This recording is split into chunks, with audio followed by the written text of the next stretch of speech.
Hello friends, I am Dr. Shweta Agrawal. In this video, we will discuss what is knowledge, definition of knowledge, meaning of knowledge, nature of knowledge and steps importance of knowledge. Normal daily life में हम लोग कई बार ये term use करते हैं knowledge. She is very knowledgeable person. She is not. तो actually ये knowledge है क्या? इसका ज्ञान, इसकी जानकारी, इससे संबंधित कुछ तथ्य हम इस वीडियो में पढ़ेंगे. चलिए देखते हैं कि एक्चुअली ये नॉलेज टर्म किस चीज़ से रिलेटेड है और इसका एक्चुअल मीनिंग क्या है. Knowledge is a theoretical and practical understanding of subject. किसी भी सब्जेक्ट से रिलेटेड यदि हमें कोई भी थियोरेटिकल और प्रैक्टिकल इन्फॉर्मेशन मिलती है, actually practical information practical form में नहीं होगी. यदि उसे हम इंफॉर्मेशन कहेंगे वो भी थियोरेटिकल फॉर्म में होगी, क्योंकि प्रैक्टिकल जहाँ जुड़ जाता है वहाँ ऑटोमेटिक नॉलेज आ जाती है, वहाँ इन्फॉर्मेशन की कंडीशन ऑटोमेटिकली हट जाती है. तो किसी भी सब्जेक्ट से रिलेटेड हमें जब थियोरेटिकल और प्रैक्टिकल नॉलेज मिलती है, उस सब्जेक्ट उस कंटेंट से रिलेटेड हमारे अंदर सूझ अंडरस्टैंडिंग डेवलप होती है, तो वो इंफॉर्मेशन ऑटोमेटिकली नॉलेज में कन्वर्ट हो जाती है. वो हमारे अंदर एक ज्ञान विकसित करती है, जिस ज्ञान का यूज़ हम आगे अलग अलग सिचुएशंस में कर सकते हैं. Knowledge is a food of brain. जैसे हमारी बॉडी को एनर्जी लेने के लिए, ग्रो होने के लिए फूड की ज़रूरत होती है, इसी तरीके से इस ब्रेन को एक्टिव रहने के लिए और सही डायरेक्शन में काम करने के लिए भी फूड की ज़रूरत होती है. और बॉडी का फूड क्या है? जितने भी फूड आइटम्स हैं, है ना, बॉडी बिल्डिंग फूड्स होते हैं, प्रोटेक्टिव फूड्स हैं, हमारे एनर्जी गिविंग फूड्स हैं. ये क्या है? ये बॉडी के फूड. लेकिन ब्रेन का फूड क्या है? ब्रेन का फूड नॉलेज है. नॉलेज, आप लोगों ने एक कहावत सुनी होगी, नॉलेज खाली दिमाग शैतान का घर. तो यानी कि खाली किस चीज़ से भरा जाए फिर दिमाग को? नॉलेज से भरा जाए. जब जैसे जैसे जिसको नॉलेज आती जाती है, उसके बिहेवियर में, उसके इमोशंस में, उसके एडजस्टमेंट में, उसकी पूरी पर्सनैलिटी में चेंज आना शुरू हो जाता है. तो ये चेंज लाने के लिए किसी भी ब्रेन को सही नॉलेज मिलना सबसे ज़्यादा ज़रूरी है. Knowledge is not incidental. ये इंसिडेंटल एक्टिविटी नहीं है कि आज कुछ चमत्कार हुआ और उसको नॉलेज आ गई. नहीं, ऐसा नहीं है. ये लाइफ लॉन्ग प्रोसेस है, लॉन्ग टाइम प्रोसेस है, कंटिन्यूस प्रोसेस है, बहुत दिनों तक चलता रहता है, तब जाके किसी को नॉलेज आती है. और नॉलेज लाइफ लॉन्ग भी है. ऐसा नहीं है कि आज जिसको जितनी नॉलेज आ गई वो सफिशिएंट है, ये बिल्कुल सही है, या चेंज नहीं होगी. उसमें फर्दर मॉडिफिकेशन करने की ज़रूरत है, क्योंकि सिचुएशन के अकॉर्डिंग नॉलेज में चेंजेस होते रहते हैं. नॉलेज इज़ डायरेक्टली रिलेटेड और स्टेबल विद एक्सपीरियंसेस. एक्सपीरियंसेस के साथ में से ये रिलेटेड है. हर सिचुएशन में जैसे जैसे नए नए एक्सपीरियंसेस आते रहते हैं, उसी के अकॉर्डिंग नॉलेज में भी चेंज होता रहता है. एक्सपीरियंस के साथ में जो भी नॉलेज है उसमें मॉडिफिकेशन होता रहता है. It is similar to nature of money because it had the same curiosity like money.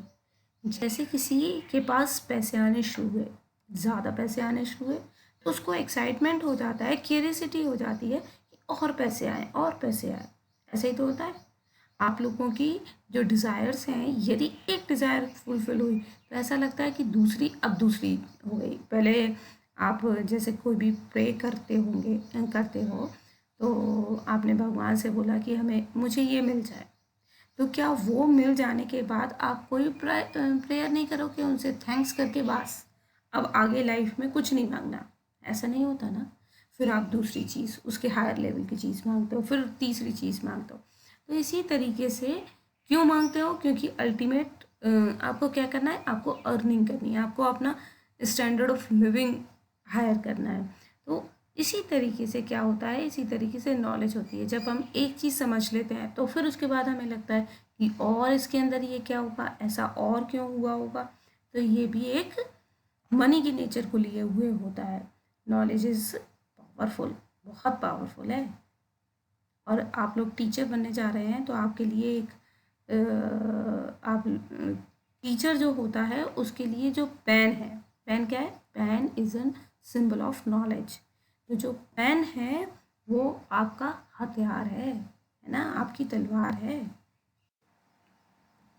Definition of knowledge, the fact of knowing a thing, state, person, or state of being aware or informed consciousness। ये एक्सफोर्ड English dictionary के according 1973 की definition है। Knowledge है, knowledge एक thing, state, person, a state of being aware or informed consciousness। Consciousness state जिसमें हम conscious होते हैं, एक्टिव होते हैं, उस स्टेट में जो भी हम चीज़ अचीव करते हैं, जो हमारी किसी भी पर्सन की उसकी स्टेज को, उसकी उस पर्टिकुलर स्थिति को एक्टिव फॉर्म में लेकर आती है, जिससे कि वो किसी भी चीज़ के लिए अवेयर होता है, उसके लिए थिंक कर सकता है, उसके लिए एक्टिव हो सकता है, उसके लिए कुछ सोच के कुछ नया क्रिएट कर सकता है। वो सब क्या है, वो है नॉलेज। डेफिनेशन ऑफ नॉलेज कुछ अलग दी गई हैं। Plato has examined 3 definition of knowledge. Knowledge is perception और सेंसेशन। एक्चुअली परसेप्शन क्या और सेंसेशन क्या है, देखिए आपने सेंसरी ऑर्गन तो आपको पता ही होगा कि एक ह्यूमन बीइंग में 5 सेंसरी ऑर्गन्स होते हैं। तो इन सेंसरी ऑर्गन से एक्चुअली क्या होता है, हम सेंसेस अपने अंदर लेते हैं और वो सेंसेस की इंफॉर्मेशन इस ब्रेन में जाती है। ब्रेन वहाँ पर इंटरप्रिटेशन निकालता है और उसके अकॉर्डिंग जस्टिफिकेशन निकलता है कि अब क्या करना है हमें और क्यों करना है हमें। और वो उस इंफॉर्मेशन, उस जस्टिफिकेशन, कंक्लूजन के अकॉर्डिंग वो कमांड हमारे मोटर ऑर्गन तक ब्रेन पहुंचाता है और वो मोटर ऑर्गन या रिलेटिव ऑर्गन उससे रिलेटेड एक्ट करता है। तो इसी तरीके से क्या होता है कि देखिए कभी हम किसी भी एक पर्टिकुलर में परसेप्शन का मीनिंग और सेंसेशन का मीनिंग समझाने के लिए कुछ स्टेप्स बता रही हूँ कि हम कभी किसी मॉल में जा रहे हैं, ठीक है, नॉर्मली आप लोगों के साथ ऐसा होता होगा, इसीलिए ये एग्जाम्पल लिया है। एक मॉल में जा रहे हैं, वहाँ से कोई आपके 10th क्लास में पढ़ी हुई एक फ्रेंड आपको दिखाई दी। तो 10th क्लास है, अब आप एक बार पीजी भी कर चुके हो और उसके पीजी, कुछ बच्चे पीजी कर चुके हैं, कुछ यूजी कर आए हैं, तो बहुत साल हो चुके हैं। अब वो दिखी, एकदम से आपका अट्रैक्शन, आपने कहा कोई दिखा, तो वो क्या है, वो अटेंशन है। और वो अटेंशन कहाँ से हुई, सेंसेशन गए, आपने उसको देखा, आपकी आइज़ ने सेंसेशन लिए और ब्रेन में क्या, वहाँ कुछ रिकॉल हुआ कि इसको मैंने कहीं देखा है। तो वो सेंसेशन गए, आपने फिर अटेंशन पे करी, एक बार देख लिया, देखने के बाद आप दोबारा देखते हो, यानी कि अटेंशन पे करी। फिर अटेंशन पे करने के बाद कुछ सेंसेस और गई, ये कौन है कौन है। तो जब आपने याद करने की कोशिश करी तो ये क्या है, ये है परसेप्शन, प्रत्यक्षीकरण इसको आप कर रहे हो कि क्या दिमाग में सोच रहे हो कि ये कौन है। फिर एकदम से आपने थोड़ा सा जोर डाला तो आपको याद आया कि हाँ ये 10th क्लास में पढ़ती थी, यानी कि ये रिकॉल हुआ। फिर रिकॉग्निशन हुआ, और रिकॉग्निशन से तक पहुंचना कंपलसरी भी नहीं है, लेकिन हाँ रिकॉग्निशन हो गया कि आपको उसका नाम याद आ गया, आपको ये याद आ गया कि हम कहाँ बैठते थे, क्या करते थे, कितने परसेंटेज उसके आते थे, वो पढ़ने में कैसी थी, कैसे क्या एक्टिविटीज़ उस टाइम पे कंडक्ट होती थी। ज़रूरी नहीं है सारी एक्टिविटीज़ याद आ जाएं, लेकिन हाँ कुछ परसेंट आपको एक्टिविटीज़ याद आ गई, तो वो हो गया रिकॉग्निशन। एक्चुअली हमारे माइंड में ये एक्टिविटी केवल एक पर्सन के लिए ही नहीं चलती, ये एक्टिविटी हर कंटेंट, हर इंफॉर्मेशन, हर नॉलेज से रिलेटेड होती है। तो knowledge is perception and sensation. जब हम किसी भी नई चीज़ को पढ़ते हैं तो हम उसे देखते हैं, और आपने देखा होगा ना अट्रैक्टिव जब बुक्स होती हैं या अट्रैक्टिव कोई भी आर्टिकल दिया है, जो वो अट्रैक्टिव दिया है, जिसको देख के एकदम अट्रैक्शन बढ़ रहा है, अटेंशन पे कर रहे हो, आप ना चाहते हुए भी उसे पढ़ना चाह रहे हो, तो वो क्या है, वहाँ से क्या होता है, वहाँ से सेंसेशन जाती हैं, परसेप्शन जाती हैं, और ये नॉलेज का फर्स्ट स्टेज है। अब क्या कहा इन्होंने, नॉलेज इज ट्रू बिलीफ, सत्य विश्वास है। यदि मैं किसी चीज़ पे विश्वास नहीं करती हूँ तो वो एक इन्फॉर्मेशन बन के रह जाती है। यदि मैं किसी चीज़ पे विश्वास करती हूँ तभी मैं उसको ध्यान से पढ़ूंगी, तभी मैं उस सेंसेशन को परसेप्शन से तक ले जाऊंगी और रिकॉल करने की कोशिश करूंगी, और इवन अपने माइंड में रिटेन करने की कोशिश करूंगी।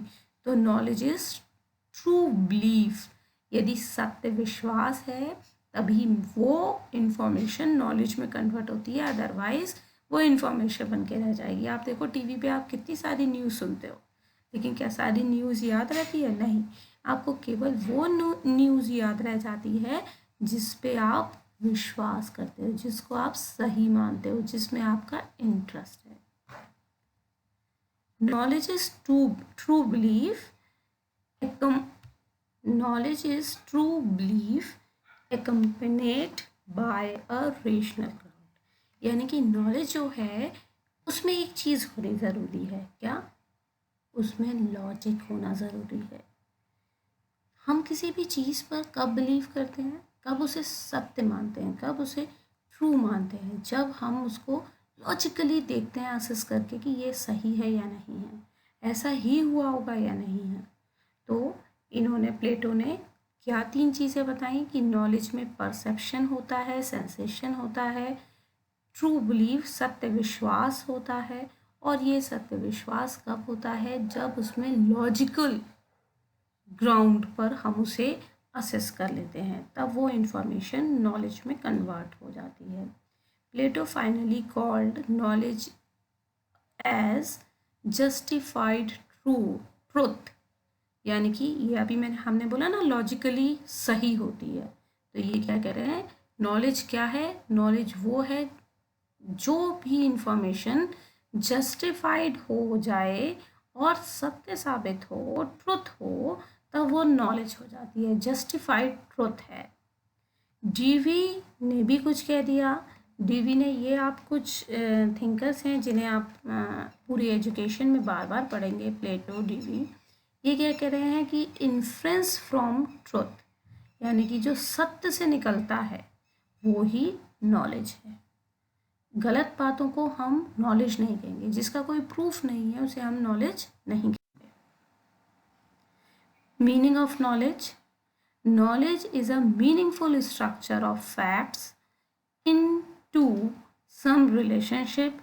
We can define knowledge as the fact of knowing, यानी कि इसका फैक्ट होना चाहिए, तथ्य होना चाहिए, क्योंकि अभी हमने बोला जस्टिफाइड ट्रुथ है नॉलेज। इंफॉर्मेशन और what is real already known, information होगी वो नॉलेज है, और वो नॉलेज में कन्वर्ट हो सकती है। और ये जो भी इंफॉर्मेशन होती है, ऐसे नहीं होती कि एब्स्ट्रैक्ट में एकदम स्टार्ट हो गई, ये नोन से स्टार्ट होती है, यानी कि जिसे मैं जानती हूँ उससे रिलेट करते हुए बताएंगे। आपने कभी देखा छोटे बच्चों को पढ़ाया जाता है तो बोला जाता है ए फॉर एप्पल, हमेशा ABCD डायरेक्ट क्यों नहीं सिखाई जाती है? ए फॉर एप्पल, एप्पल को ज़रूर साथ में लेंगे, और वो इवन छोटा बच्चा जब रिस्पॉन्स देता है तो वो भी ए फॉर एप्पल बोल के ही देगा, क्योंकि Apple is a known thing for child. तो नोन थिंग या नोन इन्फॉर्मेशन से रिलेट करते हुए ही न्यू इन्फॉर्मेशन दी जाती है, और जब न्यू इन्फॉर्मेशन ट्रुथ या फैक्ट से रिलेटेड होती है तब वो ऑटोमेटिकली नॉलेज में कन्वर्ट हो जाती है। The whole of what can be learn or found out, जो भी हमारी नॉलेज होती है वो होल से रिलेटेड होती है, पूरी होती है। यदि मैं आप लोगों को कुछ चीज़ सिखाऊं, और ये मानो लैपटॉप के पार्ट सिखा रही हूँ, और मैंने एक एक पार्ट आपके आगे रख दिया, छोटा छोटा, बिल्कुल छोटा, आप इमेजिन भी नहीं कर सकते इतने छोटे छोटे पार्ट्स से मिलकर ये लैपटॉप बना हुआ है। इसके एक एक पार्ट्स को मैंने अलग अलग आपके पास रख दिया, तो आप उसे लर्न कर पाओगे, उसे समझ पाओगे। अभी आपको कुछ नहीं पता ये क्या है, नहीं, आप कब उसे समझ पाओगे, जब मैं एक होल फॉर्म में आपको लैपटॉप दिखाऊं, फिर उसके पार्ट्स को अलग अलग करूं। तो नॉलेज हमेशा होल। अदर मीनिंग नॉलेज का, terms knowledge, information and wisdom are interrelated to each other. We can further define knowledge as, यहाँ पर इन्होंने 3 पॉइंट्स लिए। देखिए, अभी तक मैं बता चुकी कि इंफॉर्मेशन प्राइमरी चीज़ है, और इंफॉर्मेशन हमेशा नोन साइड से चलनी चाहिए। इंफॉर्मेशन, उसमें जब ट्रुथफुलनेस जुड़ जाती है, लॉजिकल जस्टिफिकेशन जुड़ जाता है, और यूटिलिटी जुड़ जाती है, तब वो इंफॉर्मेशन नॉलेज में कन्वर्ट होती है। और ये नॉलेज जब बहुत ज़्यादा यूज़ की होती है, इसमें वैल्यूज़ होते हैं, डेली लाइफ में इसका यूज़ किया जाता है, तो ये ऑटोमेटिकली विजडम में कन्वर्ट होने लगती है। तो ये सब इंटर रिलेटेड हैं। जितनी इंफॉर्मेटिव इंफॉर्मेशन दी जाएगी, जितनी यूज़फुल इंफॉर्मेशन दी जाएगी, उतने उसके नॉलेज में कन्वर्ट होने के चांसेस होंगे। और किसी नॉलेज में जितनी वैल्यूज़ जुड़ी होंगी, जितनी यूटिलिटी जुड़ी होगी, जितनी ट्रुथफुलनेस जुड़ी होगी, वो उतनी विजडम में कन्वर्ट होने के चांसेस होंगे। ठीक है, तो ये सब इंटर रिलेटेड होते हैं। अब इसमें कुछ और डिफाइन करने के लिए दिया हुआ है, एश्योर्ड बिलीफ, एश्योर्ड होने चाहिए, इंफॉर्मेशन होनी चाहिए, अलाइनमेंट हो, प्रैक्टिकल स्किल हो, एडिक्वेंसी हो उसमें। कुछ और मीनिंग दे रहे हैं अलग अलग, एक्चुअली अलग अलग थिंकर ने अलग अलग टाइप के नॉलेज बताई हुई है। As used by teachers and educator. अब टीचर और एजुकेटर, टीचर एजुकेटर, एक्चुअली आप लोग टीचर बनने जा रहे हो, तो आप लोग पीपल टीचर हो अभी, और जो स्कूल्स में और जगह टीचिंग करते हैं, इवन यूनिवर्सिटी में भी टीचिंग करते हैं, वो टीचर्स कहलाते हैं। लेकिन जो बीएड को टीचर्स को, वुड बी टीचर्स को टीच करते हैं, उन्हें टीचर एजुकेटर्स कहते हैं। तो ये एजुकेटर्स हम लोगों से रिलेशन ले रहे हैं। तो as used by teachers and educators, the term concept of knowledge refers to the information that teacher teach and students are expected to learn in giving subject or content area. तो यानी कि knowledge क्या है, knowledge वो information है जो teacher अपने students को टीच करता है, ठीक है, और स्टूडेंट टीचर से लेता है और याद करने की कोशिश करता है उस पर्टिकुलर सब्जेक्ट से।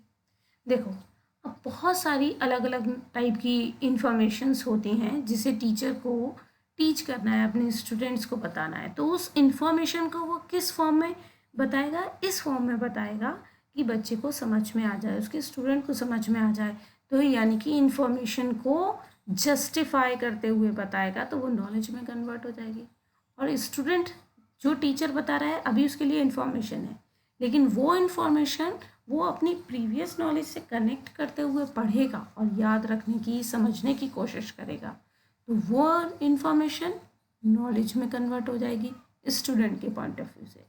तो नॉलेज क्या है, नॉलेज जो टीचर इन्फॉर्मेशन को टीच करता है, उसको कन्वर्ट करता है ताकि सामने उसको समझ में आ जाए, और स्टूडेंट जिसे लर्न करने की, समझने की कोशिश करता है, एक्वायर करने की कोशिश करता है, वो सब नॉलेज है। Knowledge is related to the facts, concepts, theories and principles that are taught.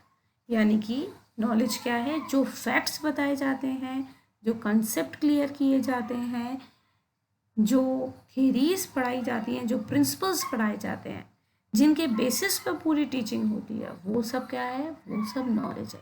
It is not related to the skills such as reading, writing, searching that students learn in academic course. किसी student, देखो, कोई भी course है, कोई भी subject है, उसे cover करने के, उसे टीच करने के दो तरीके हो सकते हैं। या तो टीचर उस पर्टिकुलर इन्फॉर्मेशन को इतने इफ़ेक्टिव मैनर में पढ़ाए, इस तरीके से कन्वर्ट करके पढ़ाए कि सामने स्टूडेंट को समझ में आए, और वो इन्फॉर्मेशन, वो नॉलेज, वो कंटेंट इस फॉर्म में हो कि उसमें ट्रूथफुलनेस हो, उसमें लॉजिकल एबिलिटी हो, वो थेरीज पर बेस्ड हो, वो एजुकेशनल साइकोलॉजी के थेरीज पे बेस्ड हो, वो एजुकेशनल साइकोलॉजी के प्रिंसिपल पे बेस्ड हो। ये सब आप अभी पढ़ोगे कि क्या थेरीज और क्या प्रिंसिपल्स हैं, तो उन पर बेस्ड होगा, तो वो इन्फॉर्मेशन ऑटोमेटिकली नॉलेज में कन्वर्ट हो जाएगी। लेकिन एक तरीका और है कोर्स कवर करने का। यदि मैं आपसे कह देती हूँ ये बुक बहुत अच्छी है, आप लाइब्रेरी में जाइए, उसे एसेस करिए, रीड करिए, और उसमें सर्च करिए क्या क्या दिया हुआ है और पढ़ लीजिए अपना, वो भी तो नॉलेज हो ही नहीं। उसको नॉलेज में कन्वर्ट होने में टाइम लगेगा। क्यों? क्योंकि वो समझनी थोड़ी टफ होगी। वहाँ बुक्स आपको इन्फॉर्मेटिव लगेंगी, लेकिन वो इन्फॉर्मेशन कब नॉलेज में चेंज होगी? जब आपको समझ में आएगा, जब आपकी नॉन नॉलेज से उसको कनेक्ट किया जाएगा। और ये कनेक्शन एरिया और कनेक्टिविटी थोड़ी टाइम टेकिंग प्रोसेस है। इसीलिए टीचर जो टीच करता है वो सारी इंफॉर्मेशन नॉलेज होती है, मतलब एक्चुअली वो इंफॉर्मेशन स्टेज से हट के नॉलेज स्टेज में आ जाती है। लेकिन बुक्स कभी कभी या 50% चांसेस ऐसे होते हैं कि वो information he. Characteristics and nature of knowledge. अब कुछ करेक्टरिस्टिक्स देखते हैं कि ये नॉलेज क्या है। ये दोनों सेम है, चाहे आपके क्वेश्चन में करेक्टरिस्टिक्स आए या नेचर आए, ये सेम है। Information is the source of knowledge. सबसे प्राइमरी स्टेज है किसी भी नॉलेज की इंफॉर्मेशन, तो ये सोर्स है। Knowledge is the conceptual framework of content. किसी भी कंटेंट का कंसेप्चुअल फ्रेमवर्क है। आप जो कंसेप्ट समझते हैं ना, कि किसी भी चीज़ को आप समझ रहे हैं कि ये क्या है, व्हाट इज़, तो व्हाट इज़ में कंसेप्ट क्लियर होता है, और कंसेप्ट ही कंसेप्चुअल फ्रेमवर्क है। तो जब तक किसी भी चीज़ का कंसेप्ट समझ में नहीं आता है, आपको कई बार टीचर्स ने कहा होगा कि आप इसका कंसेप्ट समझ लो, बस बाकी सब चीज़ आप अपने आप लिख दोगे। तो कंसेप्ट समझना है। यहाँ पे भी मैं आपको नॉलेज का कंसेप्ट समझाने की कोशिश कर रही हूँ कि नॉलेज इन्फॉर्मेशन के बाद की स्टेज है। इसमें ट्रूथफुलनेस है, यूटिलिटी है, कनेक्टिविटी है, नोन से कनेक्ट होती है, कि जो प्रीवियस नॉलेज है उससे नई नॉलेज में कनेक्शन होना चाहिए। और टीचर जो भी इंफॉर्मेशंस होती हैं उसे नॉलेज में कन्वर्ट करके देने की कोशिश करता है, और स्टूडेंट उस इंफॉर्मेशन को नॉलेज में कन्वर्ट करते हुए, यानी कि अपनी प्रीवियस नॉलेज से कनेक्ट करते हुए अचीव करने की, एक्वायर करने की कोशिश करता है। तभी कंसेप्चुअल फ्रेमवर्क सक्सेसफुल हो सकता है। Knowledge can be learn. इसे याद किया जा सकता है। याद का मतलब रटने से नहीं लेना, याद का मतलब अंडरस्टैंडिंग से लेना। Selective in nature. सेलेक्टिव होती है, बहुत सारी इंफॉर्मेशन होती है। न्यूज़पेपर में देखो, टेलीविजन में देखो, बुक्स में देखो, लाइब्रेरी देखो। Library is a very rich source of information, और वी कैन से नॉलेज। लेकिन पूरी लाइब्रेरी इंफॉर्मेशन का सोर्स है हमारे लिए? नहीं।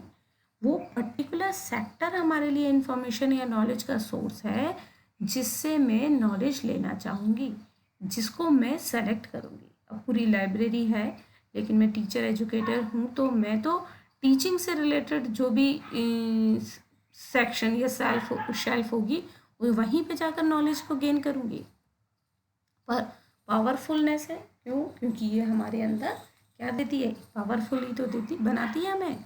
इलिटरेट पर्सन इतना पावरफुल नहीं होता, लिटरेट पर्सन ज़्यादा पावरफुल होता है। क्यों?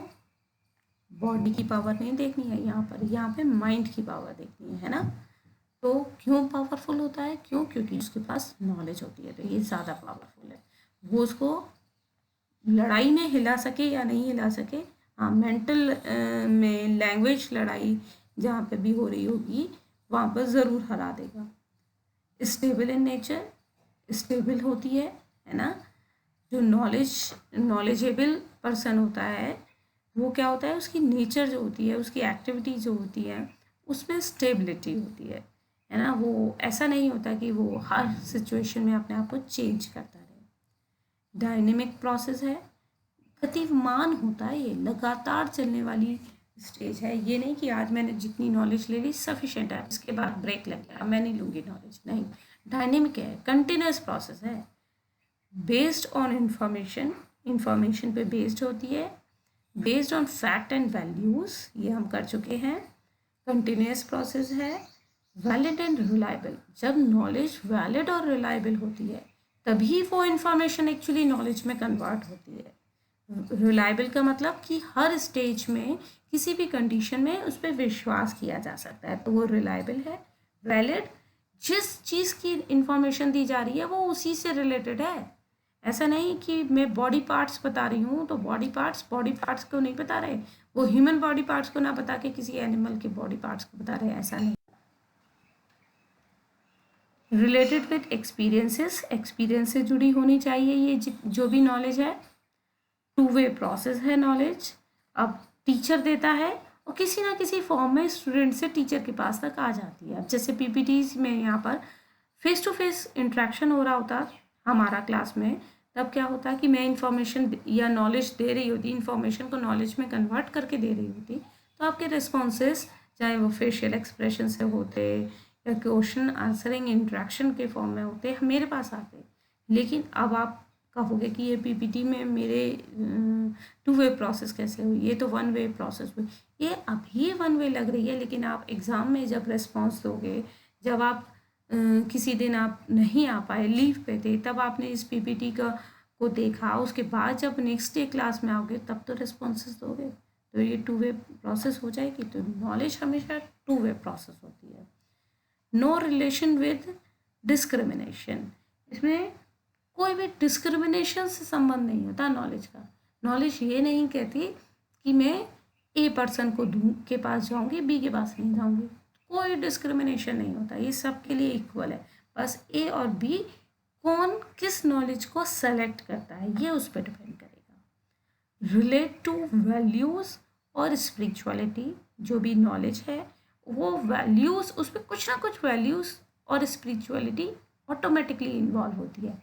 यदि मैं डाइजेस्टिव सिस्टम पढ़ा रही हूँ तो डाइजेस्टिव सिस्टम में भी एक वैल्यू, एक स्पिरिचुअलिटी ये है कि जब जो लर्नर है वो लर्नर डाइजेस्टिव सिस्टम पढ़ने के बाद उस डाइजेस्टिव सिस्टम की केयर करेगा, उसके अकॉर्डिंग अपना डेली रूटीन करेगा, तो वैल्यू आ गई ना। तो हर नॉलेज में कहीं ना कहीं वैल्यू छिपी होती है जिसे हमें असेस करना है, उसके अकॉर्डिंग उसे अचीव करके स्टेबल रखना है। Knowledge is food of brain, ये हमने देखा। नॉलेज नेवर डिके, इसे कभी भी अमान्य नहीं किया जा सकता, ये हमेशा मानने योग्य है। नॉलेज इज चेंजेबल, अलग अलग सिचुएशन में इसमें कुछ ना कुछ मॉडिफिकेशन होते रहते हैं जिसकी वजह से नॉलेज चेंज, परिवर्तनशील होती है।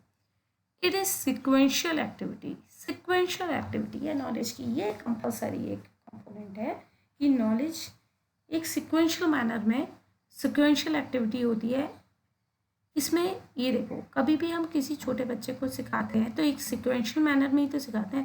पहले ABCD सिखाएंगे, फिर 3 अल्फ़ाबेट के वर्ड्स बनाना सिखाएंगे, पहले 2 के भी वर्ड्स सीखते हैं, एज, एंड, और फिर धीरे धीरे क्या होता है 3 अल्फ़ाबेट के वर्ड्स सीखता है, फिर धीरे धीरे और अल्फ़ाबेट जोड़ते जाते हैं, उनके वर्ड्स सीखता है, फिर छोटे छोटे सेंटेंस सीखता है। तो एक सिक्वेंशियल एक्टिविटी हुई ना। आप भी यहाँ पर जो आप पढ़ने आए हो ये सब्जेक्ट, तो इस सब्जेक्ट में आप पहले नॉलेज सीखोगे, फिर सीखोगे नॉलेज एक्विजिशन क्या है, फिर रिटेंशन क्या है, फिर ट्रांसफॉर्मेशन क्या है। एक्चुअली टीचर का बहुत ज़्यादा रिलेशन, उसको तो ट्रांसफॉर्म करना है, उसको नॉलेज एक्वायर उसे नहीं करना, टीचर को, स्टूडेंट्स को करवाना है। लेकिन हम हर स्टेप से चल रहे हैं, तो एक सिक्वेंशियल ऑर्डर होना नॉलेज में ज़रूरी है, नहीं तो उसकी इफेक्टिवनेस, उसकी एडिक्वेसी ऑटोमेटिकली कम हो जाती है। It is a third I of human, ये ह्यूमन की एक थर्ड आई के तरीके से है। 2 आई तो ये देख रही हैं, कई बार जो हम देखते हैं वैसा नहीं होता, तो वो जो एक्चुअल सिचुएशन है वो वैसा हमें कब पता चलेगा, जब हम नॉलेज रखते हैं, हमारे अंदर नॉलेज है, हम लॉजिकली उस सिचुएशन को सही असेस कर सकते हैं। ए और बी दोनों लड़ रहे हैं और बी डोमिनेंट हो रहा है ए पे, तो मैं ये नहीं कह सकती बी ही सही है या बी ज़्यादा लड़ता है, ए बेचारा है। नहीं, मुझे अपनी नॉलेज के अकॉर्डिंग देखना पड़ेगा कि ऐसा क्या हुआ जिसकी वजह से बी लड़ रहा है। तो मेरे को पता चला कि ए ने तो बहुत बड़ा नुकसान कर दिया था बी का, जिसकी वजह से बी को लड़ना पड़ा, तो बी सही है। तो ये थिंकिंग मेरे पास कब आई? जब मैंने थर्ड आई का यूज़ किया है। इसमें कुछ ना कुछ एफर्ट्स की ज़रूरत होती है, बिना एफर्ट के कोई भी नॉलेज गेन नहीं होती। ऑर्गेनाइज्ड इन्फॉर्मेशन होनी चाहिए, जब ऑर्गेनाइज्ड होंगी तभी वो सिक्वेंशियल मैनर में ट्रांसफॉर्म हो पाएगा। इसकी कोई भी बाउंड्रीज नहीं होती, जैसा अभी हमने डिस्क्रिमिनेशन का पढ़ा था, कोई भी बाउंड्रीज नहीं है। कई बार आप लोगों ने पढ़ा होगा कि 10 साल के बच्चे ने या 11 साल के बच्चे ने ग्रेजुएशन कर ली, तो कोई बाउंड्री तो नहीं हुई, एज बाउंड्री भी नहीं हुई, और जेंडर बाउंड्री तो कोई नहीं होती, कोई सोशियो इकोनॉमिक बाउंड्रीज नहीं होती। Knowledge useful in all situation, her situation में यूजफुल होती है जो भी हमारी नॉलेज है, बस हमें सेलेक्ट करना पड़ता है सिचुएशन के अकॉर्डिंग। नो इंसिडेंटल हम कर चुके हैं, ये directly related with experiences. Motivation activities to character development, ये मोटिवेशनल एक्टिविटीज़ होती हैं। नॉलेज जब हम गेन कर रहे हैं, ये हमें मोटिवेट कर रही है, और इससे क्या होता है, इससे किसी भी पर्सन का कैरेक्टर डेवलप होता है कि मैं किसी भी इंफॉर्मेशन में से किस टाइप की नॉलेज को गेन करूँगी। अभी हमने एक पढ़ा था कंपोनेंट वैल्यूज़ का, तो मैं किसी भी नॉलेज में से किस टाइप की वैल्यूज़ को गेन करूँगी या किस टाइप के कंटेंट को गेन करूँगी, और उसे अपनी प्रीवियस नॉलेज से किस तरीके से कनेक्ट करूँगी कि मेरे करेक्टर में पॉजिटिव चेंजेस आए, पॉजिटिव मॉडिफिकेशन आए, और मेरा करेक्टर गुड फॉर्म में डेवलप हो। तो ये एक मोटिवेशनल एक्टिविटी है। It is a investigation of truth, ये अभी हम कर चुके हैं। जस्टिफिकेशन ऑफ ट्रुथ, कि ये लॉजिकली किसी भी ट्रुथ को देखता है कि ये कितना सही है और उसको इन्वेस्टिगेट करता है। देखो, हम लॉजिक जब लगाते हैं तो लॉजिक के साथ हम इन्वेस्टिगेशन ऑटोमेटिकली करते हैं कि ये कितना सही है, किस सिचुएशन में सही है, क्या हुआ होगा। तो ये इसमें इन्वेस्टिगेशन की नेचर होती है। It is necessary for problem solving, किसी भी प्रॉब्लम को सॉल्व करने के लिए एक्चुअली प्रॉब्लम सॉल्विंग एबिलिटी एक हायर ऑर्डर थिंकिंग है। तो इस हायर ऑर्डर थिंकिंग को डेवलप करने के लिए ये ज़रूरी है कि मेरे अंदर नॉलेज हो। इलिटरेट पर्सन जो होता है, इलिटरेट एक्चुअली हम यहाँ पे केवल इलिटरेट की बात नहीं कर सकते, हम कहते हैं जिसे नॉलेज नहीं है, तो वो पर्सन किसी भी प्रॉब्लम को इजीली सॉल्व नहीं कर पाता। ये हम कर चुके हैं। ये एक मनी की तरह, ये एक्चुअली मनी है। जिस तरीके से थोड़ी मनी आती है तो फिर हमारी डिज़ायर्स और बदलती हैं और कहती हैं और ज़्यादा आए, तो इसी तरीके से थोड़ी नॉलेज आने के बाद एक पर्सन में और ज़्यादा एक्साइटमेंट हो जाता है कि और ज़्यादा नॉलेज आए हमें। Tool of self and social welfare, जब नॉलेज आती है तो हम अपने आप का कल्याण करते हैं, सेल्फ वेलफेयर होता है, और जब मेरा वेलफेयर हो रहा है तो साथ में मैं इस सोसाइटी से कनेक्ट हूँ, तो उस सोसाइटी में ऑटोमेटिकली वेलफेयर जाता ही रहता है। स्टेप्स फॉर एक्वायरिंग नॉलेज, अब नॉलेज एक्वायर करने के क्या स्टेप्स होते हैं? अभी हमने पढ़ लिया इतना सारा कि कोई भी इंफॉर्मेशन है, यदि वो इंफॉर्मेशन में यूटिलिटी, यूज़फुलनेस, प्रीवियस नॉलेज से कनेक्शन होता है तो और इफेक्टिव मैनर में टीचर देता है तो वो नॉलेज में कन्वर्ट होती जाती है, और वो हमारे अंदर न्यू स्कीमास डेवलप करती है। हमारे ब्रेन में एक्चुअली जो प्रीवियस नॉलेज है उससे कनेक्ट होकर न्यू स्कीमास डेवलप करती है। तो एक्चुअली स्टेप्स क्या होते होंगे? इन्फॉर्मेशन, ये इन्फॉर्मेशन हमारे अंदर गई और थिंकिंग, अंडरस्टैंडिंग डेवलप करी। जब हमें वो समझ में आ जाती है तब हमारे अंदर और क्यूरियोसिटी होती है, और साथ में ही हम क्या करते हैं, ये देखो इनकी एक एक स्टेयर्स को देखते जाना, नीचे से शुरू करना, कि कोई भी इंफॉर्मेशन आई वो हमें समझ में आई, हमारे अंदर उससे रिलेटेड थिंकिंग डेवलप हुई, सोच विकसित हुई, और फिर क्यूरियोसिटी हुई, उसे हमने अप्लाई करना शुरू किया, तो अब हम जब क्यूरियोसिटी करते हैं तो उस चीज़ को एनालाइज करते हैं। एनालाइज करने का मतलब है कि उसके हर पार्ट्स को जज करना, एनालाइज करना, क्रिटिसाइज करना। क्रिटिसाइज एक्चुअली एनालाइज नहीं ले सकते, लेकिन हाँ एनालिसिस में कहीं ना कहीं क्रिटिसिज्म जुड़ा होता है। कि जैसे ये कंप्यूटर की बात ले रहे थे कि कंप्यूटर की एक पार्ट को एनालाइज करना है, ये किससे बना है, इसकी क्या एक्टिविटी है, क्या फंक्शनिंग है, ये किससे कनेक्ट होता है, क्यों चलता है, कैसे चलता है, तो ये एनालाइज करना। और जब इन सब पार्ट्स को मैं जोड़ देती हूँ तो क्या होता है, सिंथेसिस होती है। ये सिंथेसिस क्या है, ये कंप्यूटर बन जाता है। और इसमें लॉजिक लगाना कि यदि ये पार्ट हटा दिया जाए तो ये वर्क करेगा, ये हटा दिया जाए तो इसकी मेमोरी पे क्या इफेक्ट पड़ेगा, इसकी रैम पे क्या इफेक्ट पड़ेगा।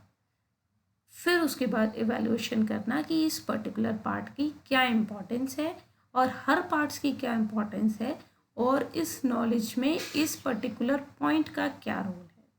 फिर वो नॉलेज, वो जो इन्फॉर्मेशन थी, जो अंडरस्टैंडिंग की स्टेप से चढ़कर आई, एप्लीकेशन क्यूरियोसिटी को उसने कवर किया, फिर एनालिसिस हुई, सिंथेसिस हुई, लॉजिक लगे, इवैल्यूएशन के बाद वो सही साबित हुई तो फाइनली क्या होता है, formation of a new knowledge. एक न्यू नॉलेज क्रिएट होती है, बनती है, क्योंकि नॉलेज हमने कहा था ये चेंजेबल प्रोसेस है। तो इसी तरीके से नई नई नॉलेज दिन पे दिन रोज आती रहती है और रोज मॉडिफिकेशन होते रहते हैं हर चीज़ों में।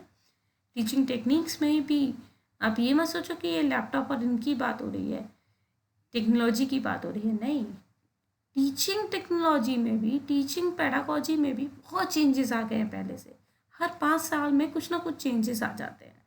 तो वो चेंजेस इसी इंफॉर्मेशन, इसी नॉलेज एक्वायरिंग के स्टेप्स को फॉलो करने के बाद। इम्पॉर्टेंस ऑफ नॉलेज, अब आते हैं importance of knowledge. Knowledge is a powerful and important part of life. बिना नॉलेज के कोई भी लाइफ नहीं है। इवन इलिटरेट पर्सन जो होते हैं, ऐसा नहीं कहेंगे हम कि उनके पास नॉलेज नहीं है, वो इलिटरेट हैं, उन्हें 3 आवर्स की नॉलेज नहीं है, रीडिंग राइटिंग अर्थमेटिक की नॉलेज नहीं है, लेकिन उन्हें अदर एनवायरनमेंट में किस तरीके से रिएक्ट करना है इसकी नॉलेज है। लेकिन हाँ ये अलग बात है कि उसकी फ्रूटफुलनेस, उसकी रिलायबिलिटी, वैलिडिटी, ट्रूथफुलनेस कितनी है ये वेरी करेगा, ये डिपेंड करेगा। और ये एक्सरसाइज नॉलेज अचीव करना भी थोड़ा टफ टास्क हो जाएगा। Knowledge gives power to human and improve their strength, ये समझ में आ रहा है। Knowledge has promoted the progress of our civilization। जो जितना नॉलेजेबल होगा वो उतना सिविलाइज्ड पर्सन कहलाएगा, उतना सभ्य होगा। Important for mental development. Knowledge हमारा, हमने ये करा था कि क्या knowledge is a food for of brain. Brain का फूड है। अब ब्रेन किससे रिलेटेड है, ब्रेन तो मेंटल डेवलपमेंट से रिलेटेड है। तो ऑटोमेटिकली जब ये ब्रेन का फूड है तो ये ब्रेन का डेवलपमेंट, मेंटल डेवलपमेंट बहुत ज़्यादा करता है। Essential for adjustment. बिना नॉलेज के हम किसी भी सिचुएशन में एडजस्ट नहीं हो सकते। और एडजस्टमेंट इज़ अ इम्पॉर्टेंट या most important activity for society. Increase success of people. किसी भी व्यक्ति की सक्सेस को, सक्सेस लेवल को इम्प्रूव करने के लिए, इंक्रीज करने के लिए हमें नॉलेज की ज़रूरत होती है। एडवांसमेंट ऑफ पीपल, लोगों के एडवांसमेंट के लिए नॉलेज की ज़रूरत होती है। देखो आप अभी पढ़ रहे हो कि आपकी टीचिंग जॉब लग जाए, जब आपकी जॉब लग जाएगी तब क्यों पढ़ोगे, कि आपकी अच्छी टीचिंग हो, अच्छी इफेक्टिव टीचिंग हो, बच्चों को समझ में आ जाए।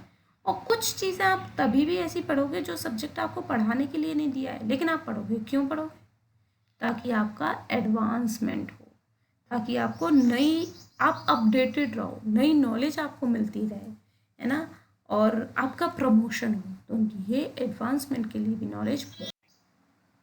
इस तरीके से हमने देखा कि नॉलेज का मीनिंग क्या है, नॉलेज क्या है, नॉलेज कोई भी इंफॉर्मेशन जो कि हमें हमारे लिए यूज़फुल है, उसमें ट्रुथफुलनेस है, वो लॉजिकल है और जिसका उपयोग मैं कर सकती हूँ आगे, मेरी प्रीवियस नॉलेज से जुड़ी हुई है, नोन से जुड़ी हुई है, तो वो सब नॉलेज में आगे जाके कन्वर्ट होती है।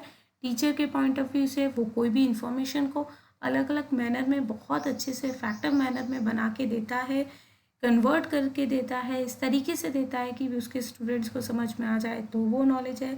और स्टूडेंट जब टीचर जो भी इंफॉर्मेशन दे रहा है उस इंफॉर्मेशन को अपनी प्रीवियस नॉलेज से कनेक्ट करते हुए लेता है, तो वो नॉलेज में कन्वर्ट हो जाती है। और इसी तरीके से नॉलेज के बहुत सारे नेचर होते हैं कि ये पर्पसफुल होती है, चेंजेबल होती है, मॉडिफिकेशन किया जा सकता है और इसको अचीव किया जा सकता है, और ये कंटिन्यूस प्रोसेस होती है, डायनेमिक होती है।